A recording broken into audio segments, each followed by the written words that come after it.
రాష్ట్రంలో సరస్వతి పుష్కరాలు అంగరంగ వైభవంగా జరుగుతున్నాయి. జయశంకర్ భూపాలపల్లి జిల్లా కాళేశ్వరం త్రివేణి సంగమం వద్ద నిర్వహిస్తున్న పుష్కరాలు నేటికి 8వ రోజుకు చేరుకున్నాయి.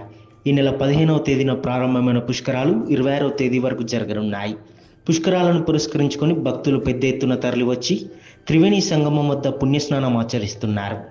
తెలంగాణ రాష్ట్రం నుంచే కాకుండా పక్క రాష్ట్రాలైన ఆంధ్రప్రదేశ్, ఛత్తీస్గఢ్, మహారాష్ట్ర నుంచి కూడా భక్తులు అధిక సంఖ్యలో తరలివచ్చి త్రివేణి సంగమం వద్ద పుణ్యస్నానం ఆచరిస్తున్నారు.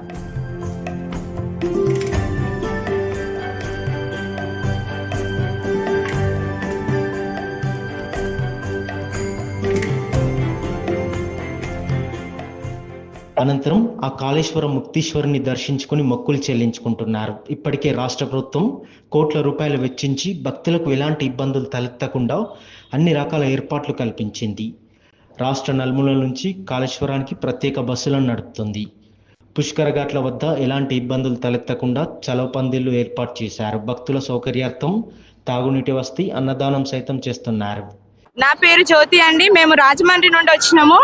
ఈ సరస్వతి పుష్కరాలు చాలా బాగా నిర్వహించారు. ఇక్కడ అందరూ ఫెసిలిటీస్ కానీ, అన్ని గట్లు కానీ, గోదావరి గట్టు ఇవన్నీ చాలా బాగున్నాయి. మాకు ఈ పుష్కరాలకు వచ్చినందుకు మేము కుటుంబ సమేతంగా చాలా చాలా అంటే చాలా సంతోషంగా స్నానాలు చేసి, నది స్నానాలు చేసి, అన్ని మంచి ఫెసిలిటీస్ ఉన్నాయి కాబట్టి మన గవర్నమెంట్ కు కూడా జై. సరస్వతి పుష్కరాలు ముగియడానికి సమయం దగ్గర పడుతుండడంతో భారీ సంఖ్యలో భక్తులు వస్తున్నారు. దేవాలయానికి సైతం భక్తులు పోటెత్తుతున్నారు. పుష్కర ఘాట్ల వద్ద విఐపీలకు ప్రత్యేక ఘాట్ ఏర్పాటు చేశారు. మంత్రులు, ఎమ్మెల్యేలు, ఉన్నతాధికారులు మరియు పలువురు ప్రముఖులు వచ్చి పుణ్యస్నానం ఆచరిస్తున్నారు. పరమ పవిత్రమైనటువంటి త్రివేణి సంగమంలో సరస్వతి పుష్కరాల కోసం ఇక్కడి వరకు రావడం జరిగింది.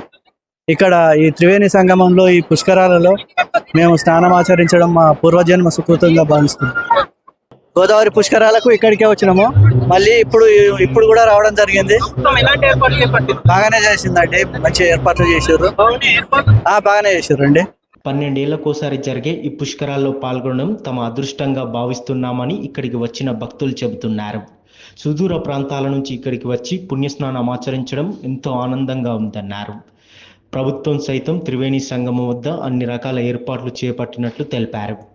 ఈ పుష్కర సమయంలో ఇక్కడికి వచ్చి స్నానం ఆచరిస్తే ఎంతో పుణ్యం లభిస్తుందని, కోరిన కోరికలు నెరవేరుతాయని భక్తులు విశ్వాసం వ్యక్తం చేశారు. ఇక్కడ పుణ్యస్నానం ఆచరించడం చాలా బాగుంది. అసలు మనం ముఖ్యంగా చెప్పాలంటే మనం మానా గ్రామం, ఉత్తరాఖండ్ జిల్లా బద్రీనాథ్ దగ్గర మానా గ్రామం వెళ్ళి చేయాలి. కానీ ఇక్కడ ఉన్న ఇప్పుడు ప్రస్తుత పరిస్థితుల్లో అంత దూరం ఎవరు వెళ్ళాలి కాబట్టి అందరూ కూడా మన తెలంగాణ జిల్లా కాళేశ్వరం, ముక్తేశ్వరంగా వస్తున్నారు. కాబట్టి భక్తులు ఇంకా వచ్చి పెరిగే అవకాశం ఉంది. కాబట్టి ప్రభుత్వం ఇంకా ఈ రవాణా సౌకర్యం ఒకటి, మంచినీటి, తాగునీటి వస్తు, ఇంకా వీలుంటే టిఫిన్ సౌకర్యం, భక్తులకి టిఫిన్ సౌకర్యం కూడా కల్పిస్తే ఈ పుష్కరాలు చాలా దిగ్విజయంగా, చాలా ఆనందంగా జరుగుతాయని మరీ కోరుతున్నాం.